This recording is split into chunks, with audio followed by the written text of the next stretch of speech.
Assalamualaikum warahmatullahi wabarakatuh. Waalaikumsalam warahmatullahi wabarakatuh. Baik, kami dari kelompok 7 akan sharing sedikit tentang material teknik pemanfaatan material biodegradable untuk industri ramah lingkungan. Kami berempat, ada Muhammad Kevin, saya, lalu ada Abdul Rauf, terus ada M. Idris Ramdhani, dan Mas Yoga Alfadila. Nah, kami akan sharing material biodegradable adalah bahan yang dapat terurai menjadi senyawa lebih sederhana melalui proses alami dengan bantuan mikroorganisme seperti bakteri, jamur, dan alga. Bahan yang terdegradasi untuk menjadi senyawa yang tidak berbahaya dan mudah diserap kembali oleh alam. Misalnya, bahan seperti pati, jagung akan terurai menjadi karbon dioksida, air, dan biomasa yang bisa diserap kembali oleh tanah dan tanaman. Nah, prinsip kerja biodegradable itu ada kimiawi dan biologis. Mungkin selanjutnya bisa dilanjut oleh teman saya. Baik, selanjutnya saya akan lanjutkan. Di sini saya akan menjelaskan ada beberapa prinsip kerja biodegradabilitas. Yang pertama ada degradasi kimiawi, yaitu bahan-bahan organik seperti selulosa, pati, atau protein dipecah menjadi molekul yang lebih sederhana seperti asam organik, alkohol, atau gas seperti karbon dioksida dan metana. Yang kedua ada degradasi biologis, mikroorganisme seperti bakteri, jamur, dan lain-lain mengonsumsi molekul yang telah dipecah sebagai sumber energi. Proses ini menghasilkan bahan-bahan yang lebih sederhana dan seringkali menjadi komponen tanah yang berguna bagi kehidupan tanaman dan organisme lainnya. Next ya. Baik, Next. Nah, di sini ada jenis-jenis material biodegradable. Yang pertama ada bioplastik. Adalah jenis plastik yang terbuat dari sumber daya alam yang terbarukan, seperti dari pati, jagung, kentang, minyak nabati, yaitu minyak dari hasil kedelai, minyak kelapa, atau juga dari selulosa.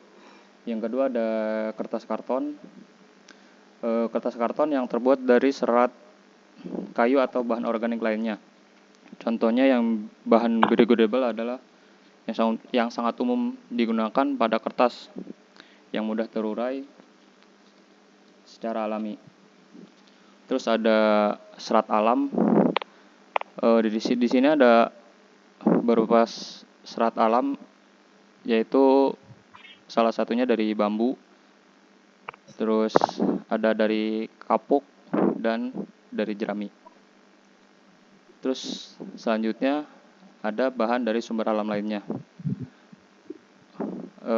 Ada juga sumber alamnya tidak hanya dari darat, bisa juga dari laut seperti rumput laut, agar-agar yang diekstrak dari rumput laut, dan juga bisa dari cangkang kerang dan material organik lainnya yang berasal dari laut juga.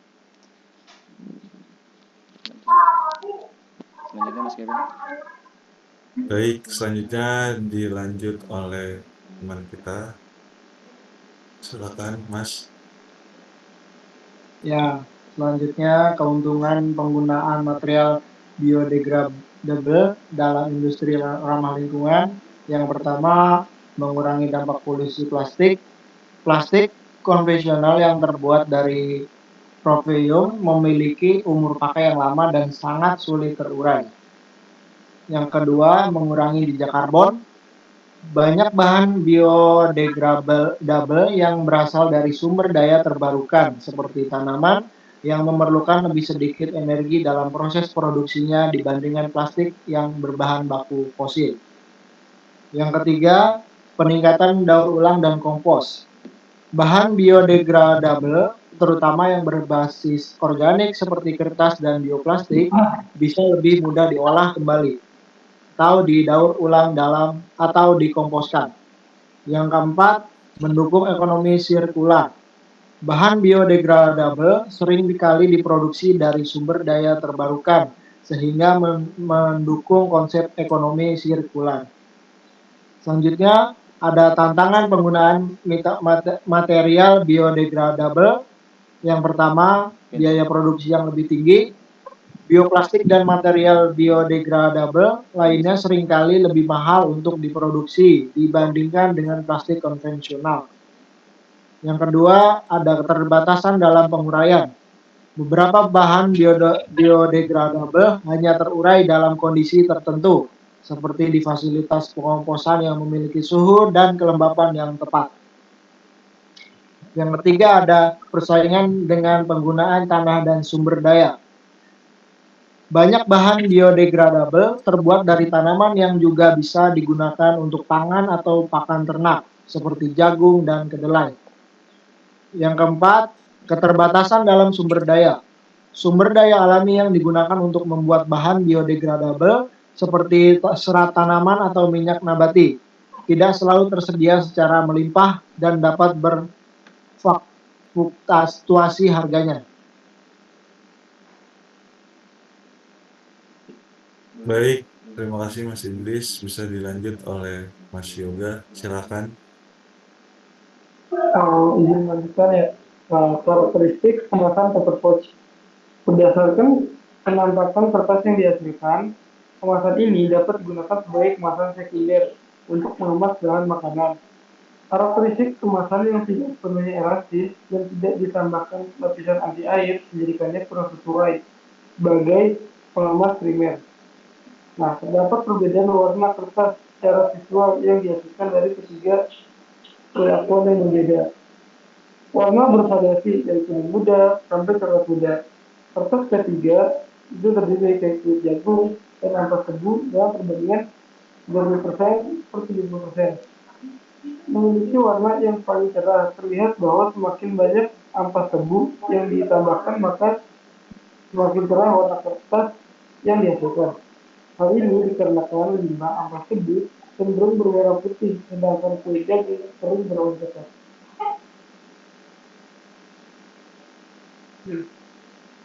Nah, pengujian kemampuan pertumbuhan benih. Nah, ini terjadi ada perlakuan tanah dengan IM4, terus ada penanaman kemasan, pertumbuhan serta 3 minggu. Nah, kertas yang telah disisipkan benih, kemudian diuji kemampuan pertumbuhan benihnya. Prosedur pengujian mengikuti prosedur penyemaian benih pada umumnya, yaitu disemai dalam polybag maupun di tanah, lalu ditutupi dengan paramet agar tidak terkena sinar matahari berlebih. Berdasarkan hasil pengamatan di lapangan, benih berhasil tumbuh dan mengeluarkan tunas umur 9 hari setelah kertas ditanam. Pada usia 4 minggu setelah tanam, telah muncul daun ketiga dan keempat untuk setiap tanaman. Nah, jadi kayak benih yang bukan pada kertas ini bervariasi dari berbagai tanaman mikrogreen, tanaman bunga, biji kemangi, dan tanaman herbal. Ya. Oke. Baik, selanjutnya ada kesimpulan. Kesimpulan dari beberapa slide yang telah kami sampaikan, kertas biodegradable merupakan material yang terbuat dari serat alami yang memiliki kemampuan untuk terurai secara alami oleh mikroorganisme dalam waktu relatif singkat tanpa meninggalkan dampak berbahaya bagi lingkungan. Proses biodegradasinya yang relatif cepat yang melibatkan mikroorganisme seperti bakteri dan jamur memungkinkan kertas biodegradable terurai senyawa yang tidak berbahaya seperti air, karbon dioksida, dan biomasa. Kertas ini memiliki keuntungan utama dalam hal pengurangan limbah di tempat pembuangan akhir, karena kemampuan untuk terurai dalam waktu yang jauh singkat dibandingkan plastik yang dapat bertahan ratusan tahun di lingkungan untuk mencapai Terus ada juga beberapa tantangan dari bahan biodegradable, yaitu ketahanan terhadap kelembapan, terus dari suhu ekstrim juga. Mungkin itu salah satu tantangannya untuk bahan biodegradable ini yang gampang terurai. Mungkin harusnya seiring berjalan waktu harus ada perkembangan teknologi yang bisa memperpanjang umur biodegradable, ataupun ada faktor-faktor tertentu yang memang seharusnya bisa bertahan tapi tidak mencemari lingkungan juga. Mungkin sekian dari kelompok kami. Saya serahkan kembali ke moderator Mas Kevin. Mungkin itu aja yang bisa kita sharing. Mungkin ada dari teman kita nih yang ikut perwakilan menonton bisa bertanya apa yang bisa ditanyakan.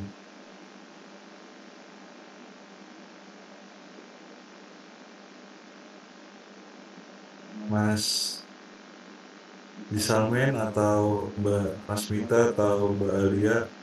Mas Disalmen bisa mungkin boleh mau nanya apa Mas? Ya Mas, izin bertanya ya Mas ya. Baik Mas.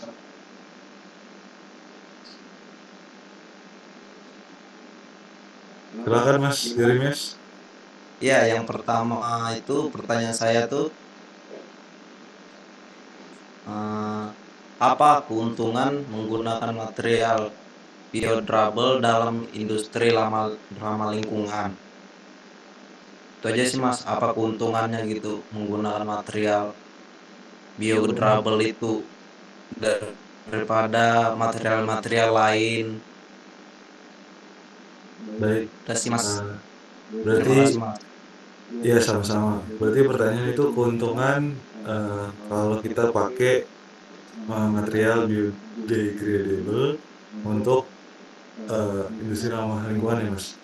Yang mungkin tadi Iya, dari sharingnya sama teman-teman, kesimpulannya tuh kita bisa yang paling penting ya mengurangi dampak lingkungan untuk menghemat sumber daya alam, terus lalu mengurangi biaya produksi, terus juga ada meningkatkan nilai produk dan membantu mengurangi perubahan iklim Mas. Itu sih yang poin utamanya dan kepentingannya. Mungkin eh, mau ditanyain lagi, ada hal lain yang masih penasaran gitu dari jawaban saya.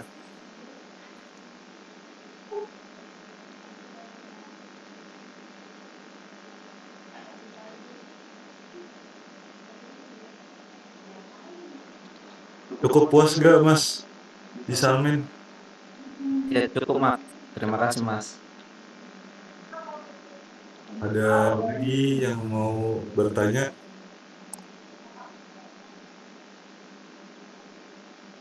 Mungkin dari teman-teman.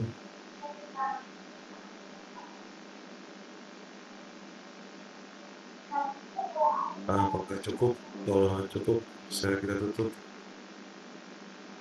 Mungkin kalau tidak ada dari saya sih Mas. Lebih tepatnya apa sih tantangan dari bahan biodegradable ini? Terus cara mengatasi tantangan tersebut tuh seperti apa ya Mas? Oke. Mungkin kalau kita balik ya teman-teman ke materi yang tadi, ada tantangan utamanya itu pasti biaya produksinya Mas. Karena namanya juga ramah lingkungan ya. Kita perlu ekstra membuat itu menjadi yang ramah untuk lingkungan kita kan. Itu biaya produksinya yang cukup lumayan tinggi Mas. Dari ketersediaan bahan baku dan hingga yang paling sulit itu kesadaran masyarakatnya. Kan biasanya kan kalau masyarakat tuh yang penting murah, terus mudah, tapi kalau kita mikir ke depannya untuk eh, ramah lingkungannya itu kurang baik sebetulnya. Nah, gimana cara mengatasi tantangan tersebut. Nah, makanya kita seperti salah satunya sharing materi ini ke teman-teman semua tentang apa sih material biodegradable ini. Nah, pastinya harus dengan hasil penelitian dari lab. Terus ada juga pengembangan teknologinya. Lalu ada kerjasama dari industri. Kita harus sharing juga ke teman-teman industri biar mereka juga ikut serta dalam menggunakan material biodegradable ini. Lalu harusnya juga ada edukasi dari pemerintah tentang materi seperti ini. Sepertinya udah ada ya pengurangan plastik-plastik, mungkin udah banyak salah satunya bahwa kita memakai kertas, tapi tidak dijabarkan dengan detail atau jelas gitu. Mungkin itu aja sih Mas yang paling penting ya kalau untuk sekarang di Indonesia gitu. Mungkin itu aja sih, mungkin ada tambahan dari teman yang lain gitu. Berarti di suatu perusahaan yang memproduksi bahan biodegradable ini juga cukup penting ya Mas, continuous R&D-nya ya Mas, di mana harus menyesuaikan dengan kondisi zaman yang semakin maju dan kebutuhan pasar terhadap bahan biodegradable-nya Mas. Cukup. Dibilang cukup penting, penting banget. Karena ya tadi ada kerusakan alam yang akan diakibatkan. Itu sih Mas. Jadi harusnya sih pihak-pihak dari industri apalagi F&B bahkan kemasan gitu atau sekarang yang banyak coffee shop pakai material-material yang kurang ramah lingkungan harusnya mulai eh, paham gitu. Pasti banyak dari masyarakat yang sudah paham dan mulai aware ya terhadap plastik-plastik ini. Makanya di lingkungan teman-teman kita juga udah di-share kalau mau minum tuh lebih baik bawa botol minum masing-masing kayak gitu salah satunya sih. Baik Mas, terima kasih penjelasannya. Baik, mungkin itu aja yang bisa kita sharing. Kurang lebihnya mohon maaf. Nah, wassalamualaikum warahmatullahi wabarakatuh. Waalaikumsalam Waalaikumsalam warahmatullahi warahmatullahi wabarakatuh. wabarakatuh.